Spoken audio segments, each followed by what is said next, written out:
Entonces, decíamos que la teoría del dominio público nos resulta una teoría muy interesante porque aborda uno de los elementos necesarios, los cuales se sirve el Estado para satisfacer necesidades colectivas. En efecto, esa teoría, ¿sí? Los bienes de dominio público, los bienes de dominio público, Doctor, ¿sí? dice el Esteban si es que le puede dejar entrar a la reunión, por favor. A ver, déjeme ver en dónde está pues, el Esteban.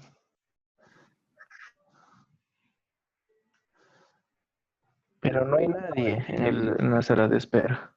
Ya le digo, doctor. Ya, Mil disculpas. ya. Entonces decíamos que los bienes de dominio público, en cuanto a concepto como tal, resulta una noción técnicamente muy amplia, que su conceptualización nos resultaba difícil. Sin embargo, esta categoría como tal sí que va a tener ciertos elementos articuladores. Y esos elementos articuladores nos permite identificar si estamos ante la presencia o no de un bien de dominio público. Sobre todo porque estos bienes, acordémonos, debían reunir esas tres características y debían sobre todo tener un régimen jurídico especial de derecho público. En efecto, los elementos entonces podríamos decir que el primero es de carácter puramente subjetivo y ese elemento puramente subjetivo nos va a sugerir de quién es el titular del dominio público. ¿Quién es el titular del dominio público?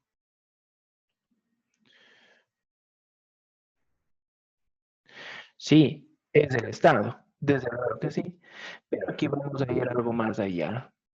Es el Estado, pero ¿qué órgano? ¿Sí? ¿Qué órgano? ¿Es el municipio? ¿Es el gobierno provincial? ¿Es el Vicente Corral Moscoso? Y así sucesivamente. Porque a través de él nosotros podemos identificar ya un régimen jurídico especial propio. Si es el municipio, tiene un soporte con una norma especial fundamentada en el COTAD. Pero si es el Ministerio de Salud Pública, desde luego que tiene otro tipo de soporte. Tenemos entonces ahí una normativa de salud pública especial, un código de salud, que tiene una especie, ¿sí?, de tutela muy, muy particular. Pero todos son, todos este tipo de enfoques, igual, todos son eh, régimen de derecho público, pero en este caso, público especial. Dos, tenemos, por el otro lado, un carácter objetivo. Y ese carácter objetivo nos va a decir cuáles son o qué tipo de bienes están inmersos con el carácter de dominio público. ¿Cuáles son los bienes del dominio público? ¿Cuáles son bienes del dominio público?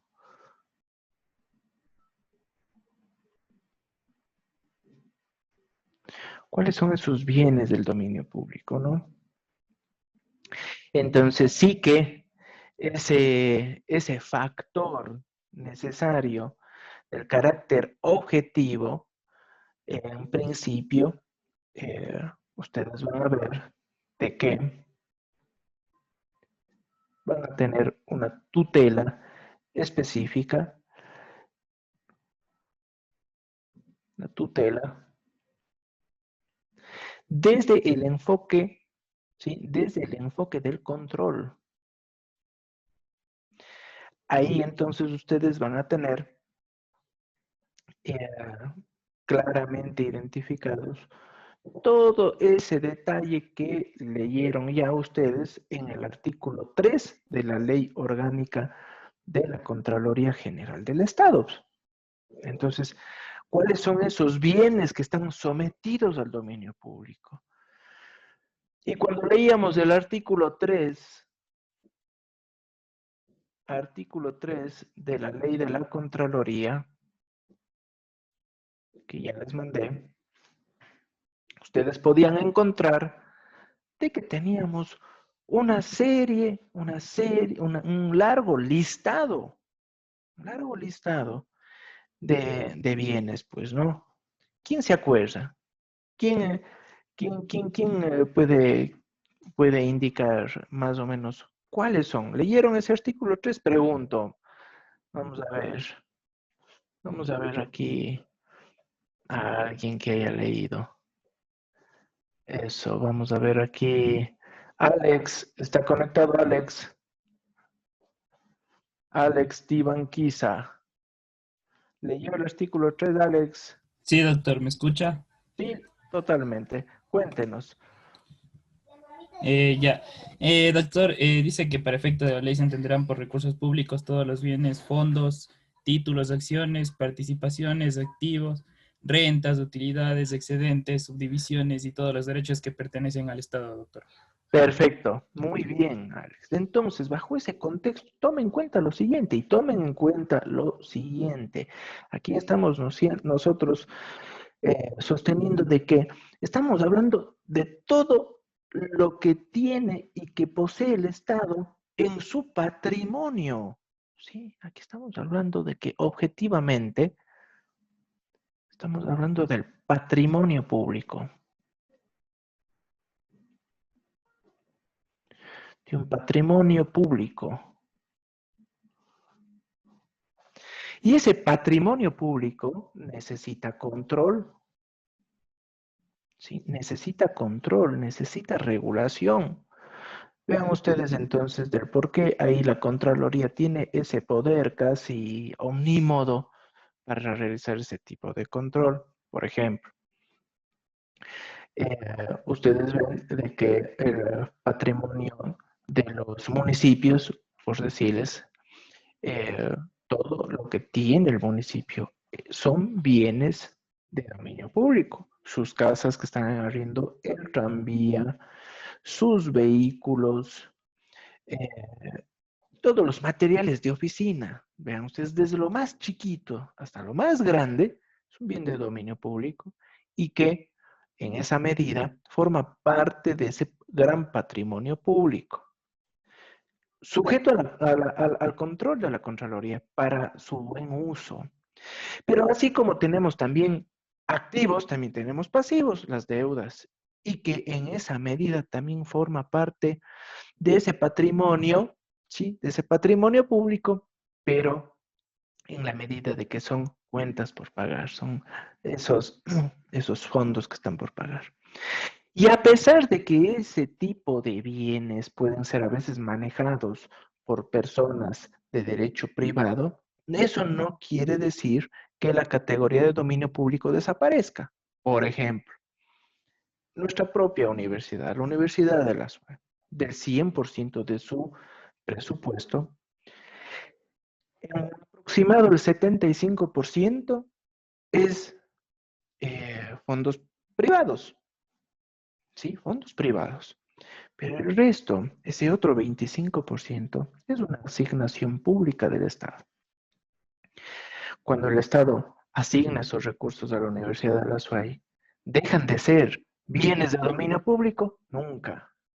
Eso no deja de ser un bien de dominio público. Por lo tanto, la Contraloría puede ejercer su control sobre el 100% del presupuesto de la Universidad de la SUAY. No, solo y exclusivamente sobre el 25%. Vean ustedes. Entonces, en esa medida, ese carácter objetivo, a mí me da mucha claridad, mucha certeza de cuáles son los bienes de dominio público que requieren ser tutelados y controlados, porque yo sé bien cuáles son. Y esa claridad En gran parte me aporta el artículo 3 de la Ley de la Contraloría General del Estado. Tenemos aquí el elemento normativo, ¿sí? Tenemos el elemento normativo. Y básicamente, aquí nos vamos a guiar por un criterio bastante interesante, un criterio de Marienov. Entonces, Marienov, este argentino administrativista, nos va a decir de una manera muy clara cómo entender este elemento normativo. Porque claramente Marienov nos dice que no hay bienes públicos naturales. O sea, que nos vienen dados ya. No, eso no existe. No hay bienes, ¿sí? No hay bienes públicos naturales.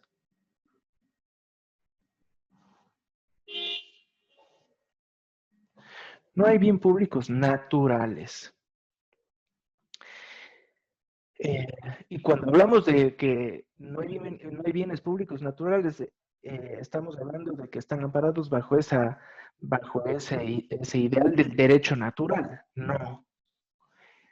Marienov considera que el dominio público, ¿sí?, es una noción jurídica y por lo tanto depende de la voluntad del legislador. Entonces, en esa medida, los bienes públicos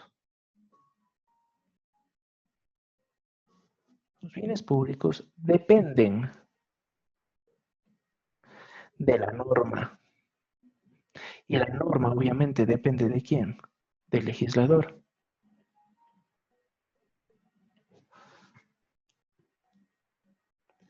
Entonces, en esa medida, vean, este elemento normativo nos va a decir de que en principio la norma es la base para que puedan ser concebidos cierto tipo de bienes públicos, pero también la norma, sí, la norma, voy a poner aquí también, me permite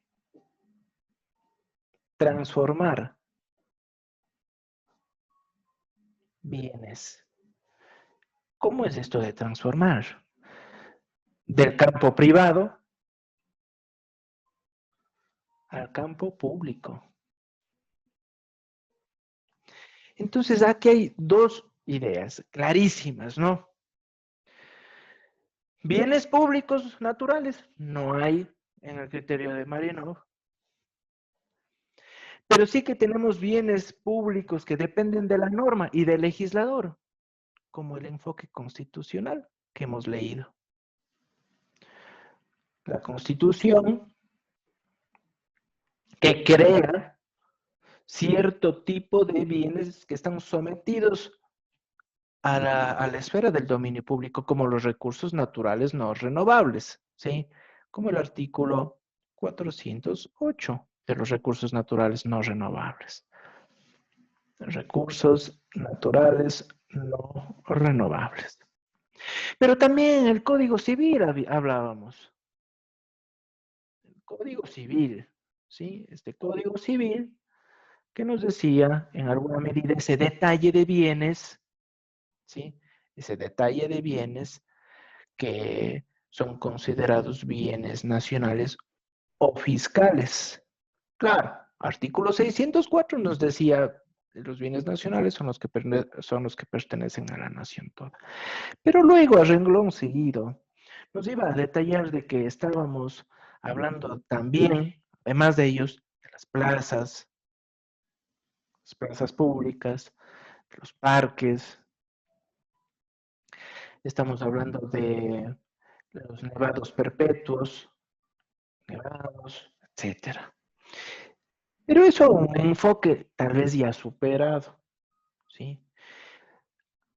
El elemento normativo, además, sigue, y ojo con eso, la idea de transformar bienes. No es esto no quiere decir que estamos ante la piedra filosofal, que esto permite transformar cualquier material en oro, no. Pero sí que la norma me va a guiar a mí en cómo transformar el bien privado a un bien público. Y para eso estamos hablando de la idea de la expropiación. Perdón que le interrumpa. ¿Sí? En lo que está señalado en el cuadro debajo de Constitución artículo 408, ¿qué se refería? Se me corta un poco el audio. Recursos naturales no renovables. Estamos.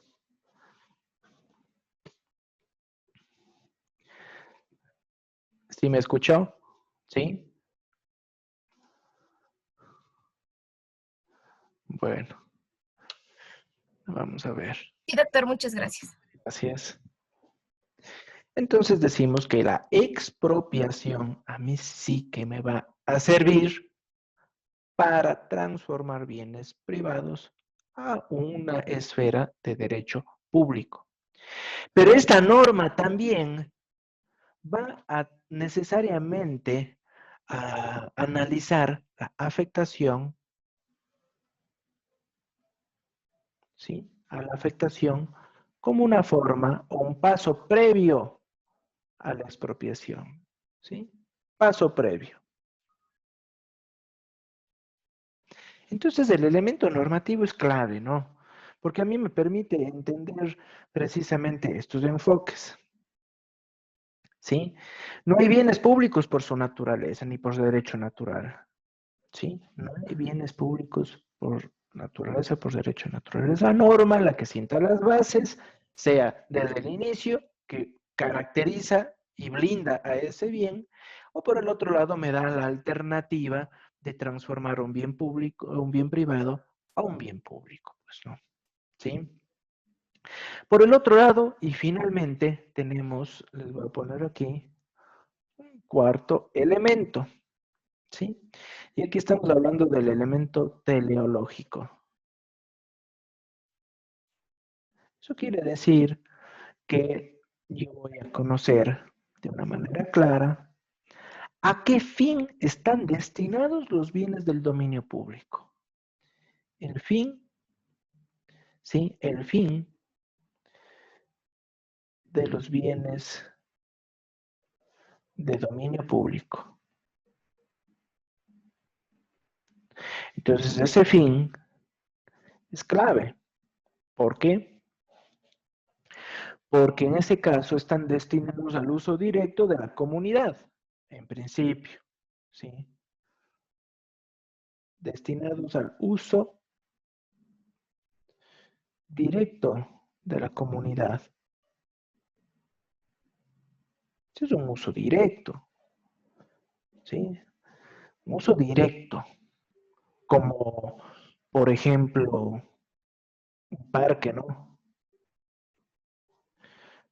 La comunidad está ahí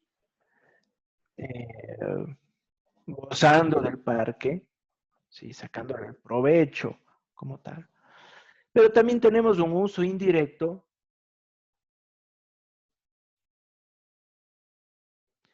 y el uso indirecto como tal se lo efectúa a través de un servicio público.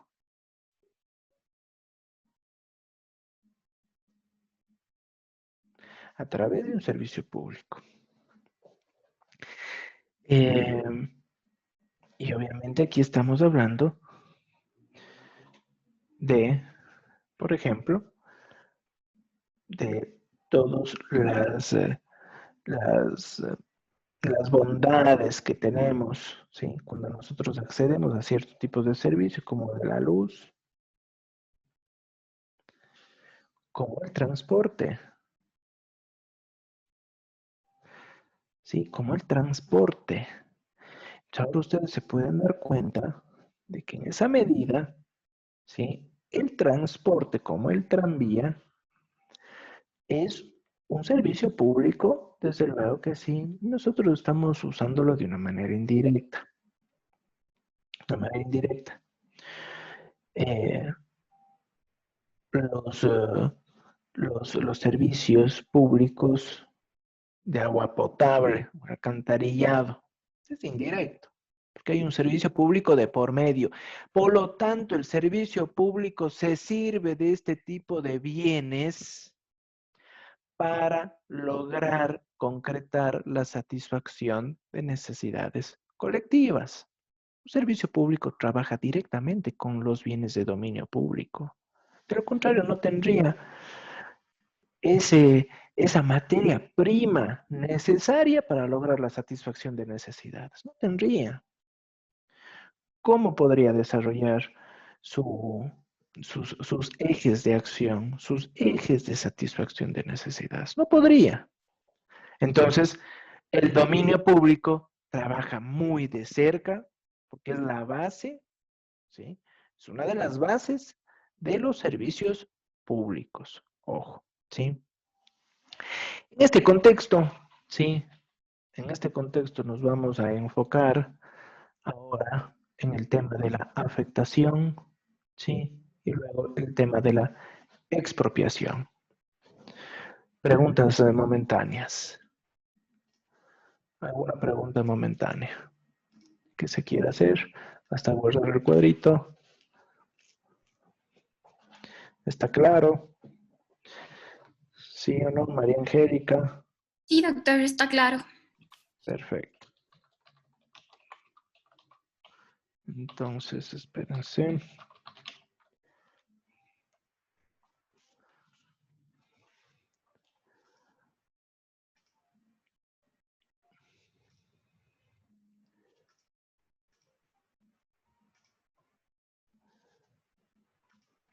Perfecto, voy a abrir otro cuadrito.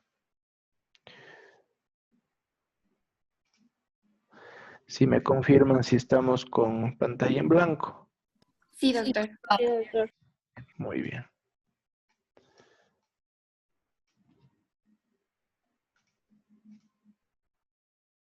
Perfecto. Entonces, como decíamos, hay ciertos elementos, ciertas figuras jurídicas de las cuales se sirve la administración pública para lograr esa mutación entre bien privado hacia un bien público como tal. Bajo ese contexto encontramos a la afectación. ¿Sí? A la afectación. Entonces, ¿cómo entender a la afectación? Siempre escuchamos que este bien está afectado y eso a mí me genera algo en mi patrimonio, pues no. Entonces tomen en cuenta que esta afectación como tal parte y se encuentra contenido en un acto administrativo. Un acto administrativo, ¿no?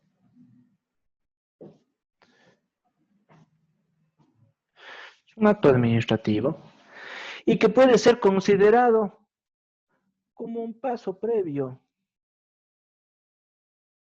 ¿Como un paso previo a qué? A la expropiación.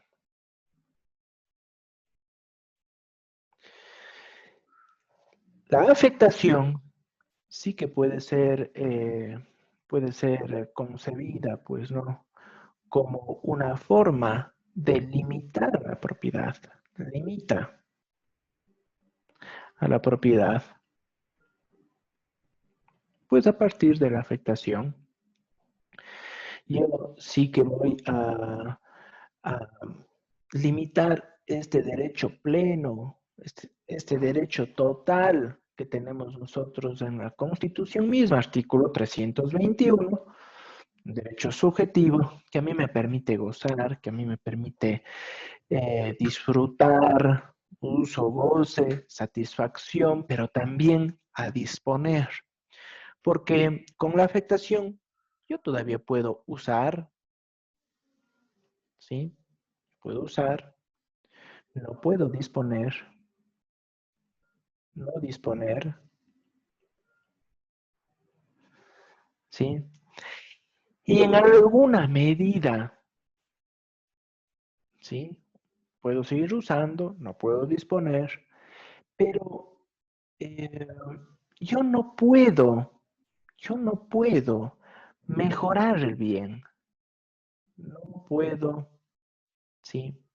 No puedo gozar a plenitud del bien.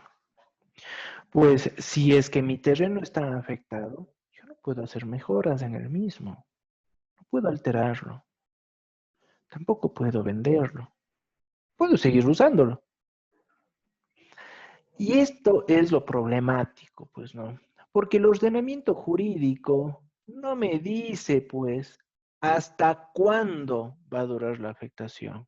Eso es una gran preocupación para los administrados, ¿no? Ecuador, voy a poner aquí, Ecuador. En Ecuador no regula tiempo de duración de la afectación. Tiempo de la afectación. Eso es un problema, pues, ¿no? Porque el administrado está limitado en su derecho de propiedad y ese límite en exceso puede generar aquí perjuicios en el patrimonio. En el patrimonio del individuo, ¿no? Entonces, en ese contexto, tomen en cuenta de que la afectación como tal, ¿sí? Que limita la propiedad, a mí sí que me va a generar algunas inquietudes propiamente dichas. Ahora bien, tenemos un mecanismo que limita la propiedad. Eso está clarísimo. Ahora bien, la afectación también plantea una alternativa, plantea alternativas.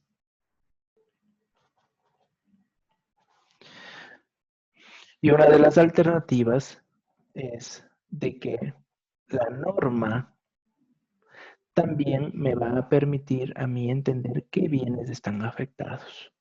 Determina afectación también. Y claro, cierto tipo de bienes ya nacen afectados necesariamente. ¿Cuáles son esos bienes afectados? Pues, en efecto, vamos a ver que en principio tenemos a los que ya están contenidos en la Constitución o que en el futuro, ¿sí? En el futuro pueden ser considerados como categorías especiales por normas posteriores. Normas posteriores. Y precisamente cuando hablamos de normas posteriores estamos hablando mucho acerca de ambiente, para precautelar el ambiente. Parques nacionales, ¿no? Parques nacionales. Yo puedo tener una linda finca muy cerca de Cajas y resulta que luego ese sector va a ser considerado y va a ser considerado como parte del Parque Nacional de Cajas, de una norma, y está afectado. ¿Y ahora qué hago? Yo ya tengo en mi casita, mi finca, pero no puedo hacer nada, porque esa norma posterior, ¿sí? Esa norma posterior me está diciendo, señor, usted sí que puede seguir usando, pero no puede disponer y no puede ya gozar plenamente. Si es que usted estaba pensando en que iba a poder construir, ya no puede construir. Complicado, ¿no? Bajo ese contexto, la afectación como tal no genera indemnización. ¿Sí? No genera indemnización alguna. Y desde luego que cuando hablamos de estas alternativas normativas, yo debo tener en cuenta el núcleo de la afectación. Aquí hay un núcleo, ¿no? Tomar en cuenta el núcleo. ¿Cuál es el núcleo de la afectación? Pues estamos hablando del interés con una función social y ambiental. Entonces aquí encontramos la función social y ambiental. Son conceptos jurídicos indeterminados, pero que ya la propia norma, ¿sí? Ya la propia norma me está diciendo cómo entenderlas, ¿sí? Cómo entenderlas. Desde luego que la afectación como tal, al limitar el derecho de propiedad plenamente, también sí que me tiene a mí como individuo, como administrado, me tiene que esclarecer por qué y para qué, ¿sí? ¿Por qué y para qué me está afectando al bien? Entonces, en efecto, yo necesito saber el por qué y el para qué. Me afecta el bien. Y cuando digo el por qué y para qué, porque en ese sentido, debo saber el destino concreto del bien, que va a sufrir el bien. Estamos hablando de obra pública. Ese bien va a ser destinado en un futuro a una obra pública, ¿sí? A una construcción, obra pública, un camino, el ensanchamiento de una vía, la construcción de un hospital, pero también puede ser afectado ese bien porque sobre el mismo se va a realizar la construcción de una infraestructura de servicios públicos. Infraestructuras de servicios públicos. O por el otro lado estoy yo afectando a ese bien porque aquí tenemos la protección del ambiente, ¿no? La protección del ambiente, que en esa medida también es un factor a tomar en cuenta, ¿no? A tomar en cuenta. Tomen en cuenta, entonces, que en esa